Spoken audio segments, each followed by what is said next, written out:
Okay guys, so in ACCA, PER, practical experience requirement, is somehow very confusing to a lot of students, and here today we are going to solve all of your doubts immediately. So first of all, what is PER?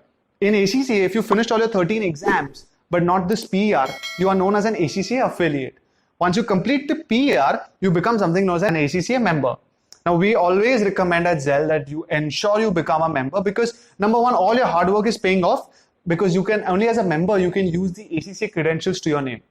So for that reason, it's not only important to pass the exams, which is the first and most important thing, but simultaneously you need to know what PER is. With that being said, let me jump into PER. PER is the articleship equivalent to ACCA. So let me break it down. There are 3 legs to PER. First, your 36 months of work experience. Now, let me break this down because this is important. There are a few points you have to keep in mind. You need to work for 3 years in the field of finance and accounts, right? For this to count. You can work before you start ACCA, during ACCA, after ACCA, your choice. We generally recommend students to start working when they reach a skill level. Now, when you're working for these 36 months, you do not have to work for all 36 months at once. You can take breaks if you want. You can work in, you can work per month and then take a break for a month, if you want to stretch it that long.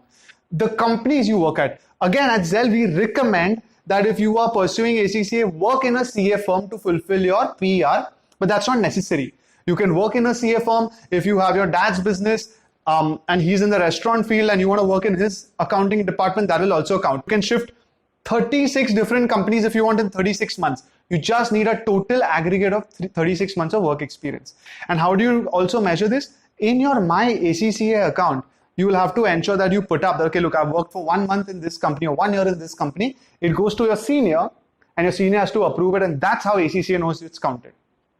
Coming to a senior, it's not mandatory that your senior is an ACCA or a CA. Again, Zell's recommendation that work in a CA firm, it all gets counted, your experience and your senior. Your senior can be a non-ACCA, non-CA. Our recommendation is work in a CA firm, a lot of it gets fulfilled. So I think the 36 months of work experience is the same as your articleship, and if you have completed your articleship completely or partially, and you're either thinking of shifting to ACCA from CA, or you're thinking of adding ACCA to your CA, either or your articleship experience counts towards your ACCA PER. And if you're working in a relative's company, right, like you're working in your dad's accounting department, the fact that you're working with a relative has to be disclosed to the ACCA.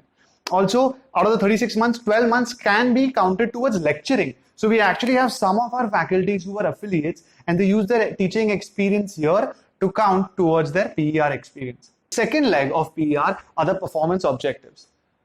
So what are performance objectives? ACCA wants its students to demonstrate that they can achieve certain objectives, which are either technical objectives like fulfilling your tax and audit and accounting requirements, or they're soft skill objectives that you can display. Your communication is strong, your leadership qualities are good, and things like that. So ACCA asks all of its members to achieve these objectives. Now, there are 9 objectives currently, 5 which are mandatory, 4 which are rotational. So you will have to choose depending on your work experience. Now, how do you achieve these objectives when you're working? And the objectives can be things like, for example, if you have worked on an audit, right, show how have you prepared an audit plan. So if this is one objective, if you worked in the audit field, you'll choose this. And then when you're, ACCA will ask you to answer some basic 2 to 3 questions regarding this objective, regarding the fact that you've planned an audit. You fill these answers in 200 to 300 words and they go to your senior. The senior approves it, and that's how ACCA knows that fine, this candidate has achieved this objective, and that way you achieve another 8. So that's what performance objectives are. Most of the time, your performance objectives be achieved in your 3 years of work experience of PER. It's not necessary. It can be after, it can be before, but most of the time it overlaps. Also, one major point of difference, the senior who signs off your objectives here has to be a member of the IFAC, which for you and me, he has to be either a CA or an ACCA. That is another reason that we recommend that work in a CA firm. Not only will you get the experience of working in a CA firm, your senior will be a CA, which will count towards your articleship equivalent 36 months, as well as your objectives. So that's the objective part. For example, again, students do ask that besides CA and ACCAs, who else can sign their performance objectives? You can be a CPA. I think even CFAs are IFAC qualified. So they can sign. MBAs cannot. So if you want to know if it's not a CA or an ACCA or a CPA and you want to check, make sure that the body under which this senior is qualified is part of something known as the IFAC, the International Federation of Accountants. Third and final leg of PER is the ethics module. So now I think the ethics module is chargeable. Earlier it wasn't chargeable. And they call it EPSM, Ethics, Professional and Skill Module.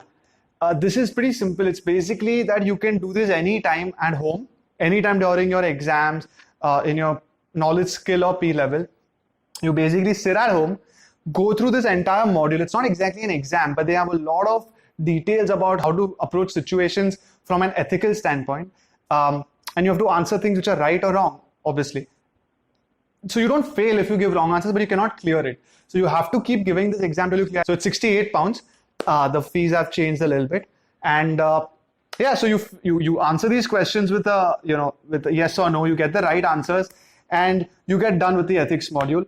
And that's about it. So if you finish your 36 months of work experience, you finish your performance objectives and you complete your ethics module, you are then done with your PER. And obviously, if you've done your 13 exams, you are an affiliate ready to apply for membership.